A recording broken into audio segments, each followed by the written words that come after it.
Olá, pessoal. Filosofia em poucas palavras. A quadrupla divisão da natureza em João Scott o João Scott, ele é um irlandês que nasceu aproximadamente em 810. Não se tem muita informação quanto ao requisito biográfico dele.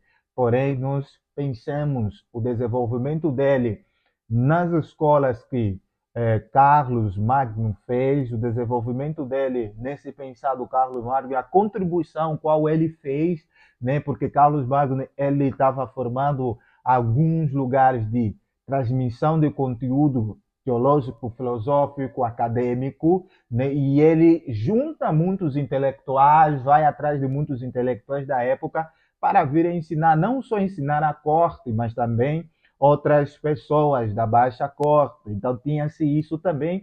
O Carlos Magno, ele também trabalhou nisso. E nessa era, entre 700 a 800, nesses séculos aí, no século 9, você tem o João Scott Erigena. O que mais deixa, assim, entre vários filósofos bons que existiam nessa era, o que ele mais tem como uma marca é que ele não buscou simplesmente adaptar a filosofia no cristianismo, como nós vimos com outros filósofos. Você não vai ver um desenvolvimento sistemático da filosofia do século IX, né? Porque a partir da imigração da filosofia para a teologia no século III a século V, onde você tem os primeiros apologistas que vão usar da filosofia como uma ferramenta para defender a fé e mostrar a harmonia da fé e defender alguns dogmas cristãos, o que eles fazem é simplesmente adaptação. Eu publiquei algo sobre a epistemologia de Agostinho de Hipona, e eu disse isso. Quando você vê quanto à questão epistemológica de Agostinho, você não vê uma diferença com o pensar de Platão e neoplatonismo. Tem-se uma, mas não tanto. Então, estudando o neoplatonismo, trocando o demiurgo por Deus, você acaba também compreendendo claramente o pensamento filosófico de Santo Agostinho. Mas o João Scott, esse irlandês, ele faz uma diferença. Ele busca sistematizar o pensamento filosófico no âmbito cristão, teológico e acadêmico. Ele era um bom grego, fez muita tradução, escreveu bons livros e, ao mesmo tempo, também ele é considerado como o primeiro sistematizador da filosofia, alguém que buscou sistematizar a filosofia. E você vê um pouquinho disso no seu livro A Divina Natureza, onde nós temos a sua definição sobre a realidade, o que é a natureza, e como também temos a sua quadrupla divisão da natureza. Para ele, a natureza é a plenitude de toda coisa que é, né? A plenitude de todo fato que existe, tudo aquilo que existe, é isso que é a natureza, né? Porém, ele pensa o seguinte: nessa sua divisão da natureza, ele tem duas ideias. Dentro da natureza existem as coisas que são e as coisas que não são. Então, você vê aqui o pensamento metafísico dele. As coisas que são aquelas coisas que estão sujeitas ao espaço e ao tempo. As coisas que não são aquelas coisas que não estão sujeitas ao espaço e ao tempo, que são coisas transcendentais. Então, quando ele se refere à natureza, à plenitude de todas as coisas que são, ele está se referindo aos elementos materiais existentes no universo, se referindo ao universo.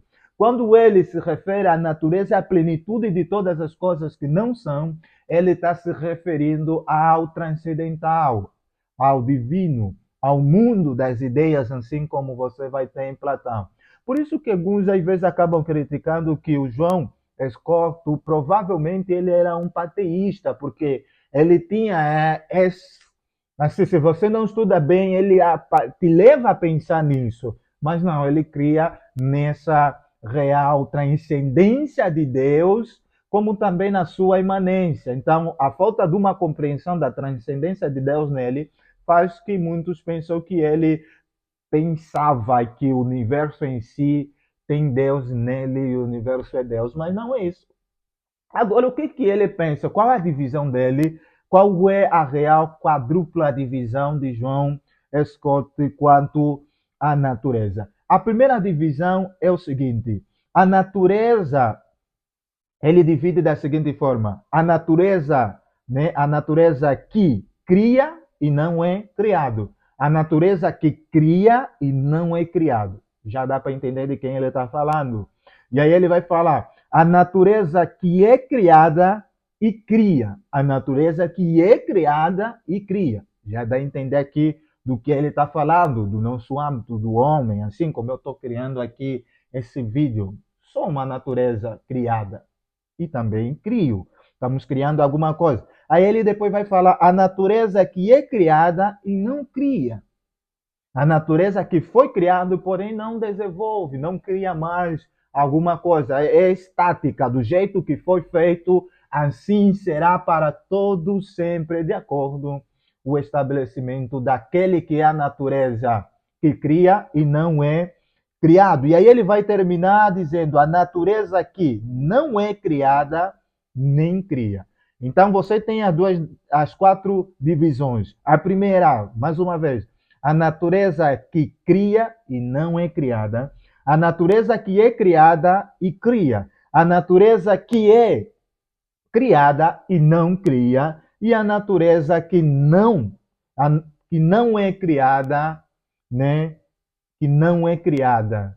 A natureza que é criada tem-se essa divisão no pensamento dele. Voltando aqui, a natureza que não é criada e nem cria, a natureza que cria, que é criada, não cria, a natureza que é criada, né, e cria, e a natureza que cria e não é criada. Fui.